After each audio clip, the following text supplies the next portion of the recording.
అమ్మకూడదు అమ్మకూడదు అమ్మకూడదు ఆన్లైన్లో మందుల అమ్మకాన్ని ఆన్లైన్లో మందుల అమ్మకాన్ని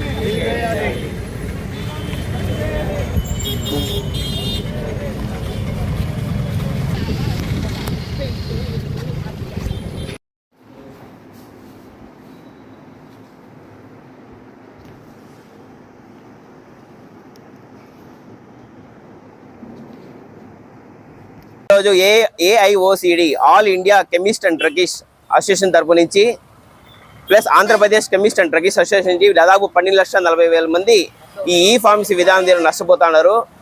ఈ ఫార్మసీ విధానం ఏంటంటే గవర్నమెంట్ జీవో 817E లాస్ట్ 2018లో రిలీజ్ చేశారండి. ఈ ఫార్మసీ ఆన్లైన్ మెడిసిన్స్ అమ్మడానికి. దీనికి మేము వ్యతిరేకము. ప్లస్ ఏ ఫార్మసీ మెడిసిన్స్ ప్రిస్క్రిప్షన్ ఎత్తుకొని మా ఫార్మసీకే రావాలి, అక్కడ ప్రెమిసెస్లో అమ్మాలి. ప్లస్ ఇంకో 222 జీవో 2020లో రిలీజ్ చేసింది. కోవిడ్ పానిక్ టైంలో మెడిసిన్స్ హోమ్ డెలివరీ చేయాలనేసి. అప్పుడు పానిక్లో జనాలు వెళ్ళి షాప్ తీసుకోలేరని మెయిన్ వాళ్ళ ఉద్దేశంతో రిలీజ్ చేశారు. అది అలా కంటిన్యూ అవుతుంది. అది టెంపరరీ జీవోనే, అది యాక్చువల్గా రద్దు చేయాలి. కానీ మేమంతా మెడికల్ షాప్స్ కోరుకున్నానంటే ఏ మెడిసిన్స్ లైసెన్స్ తీసుకున్న ఫార్మసిస్ట్ కానీ అథరైజ్ పర్సన్ కానీ మెడిసిన్స్ అమ్మాలంటే ఆ షాప్లోనే అమ్మాలి. అంతవరకు పక్కన door to door step delivery home delivery చేయకూడదు. ఈ జీవో రిలీజ్ అయిన తర్వాత వల్ల చాలా ప్రాబ్లమ్స్ క్రియేట్ అవుతుంది. ప్లస్ NRX నార్కోటిక్ డ్రగ్స్ అనేసి ఒక ప్రిస్క్రిప్షన్ నార్కోటిక్ డ్రగ్స్ యాంటీబయాటిక్స్ అనేది ఒకసారి ప్రిస్క్రిప్షన్ పెట్టినారనుకోండి, అవి మళ్ళీ వాళ్ళు కొనుక్కోవచ్చు. దీనివల్ల యాంటీబయాటిక్స్ ఎక్కువ వాడడం వల్ల జనాలకి ఆ రోగ నిరోధక తగ్గిపోతుంది. ది మెయిన్ కాజ్ ఇదే.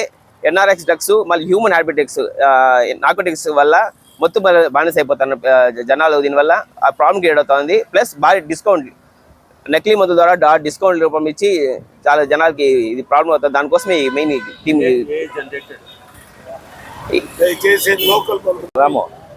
అందరికీ నమస్కారాలు. ఇది కేవలం ప్రజల అవగాహన కోసం మాత్రమే చేస్తున్నది.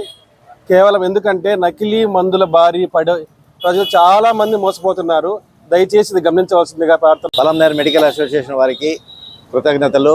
ఈరోజు అందరూ బంద్ చేసి ఈ ఆన్లైన్ మెడిసిన్స్ని అమ్మడము, డోర్ డెలివరీలు ఇవ్వడము, ఈ హ్యాబిట్ ఫార్మింగ్ డ్రగ్స్ని ఎక్కువగా యూటిలైజ్ చేయడానికి వీళ్ళు ఎక్కువ ఆస్కారం చేస్తున్నారు.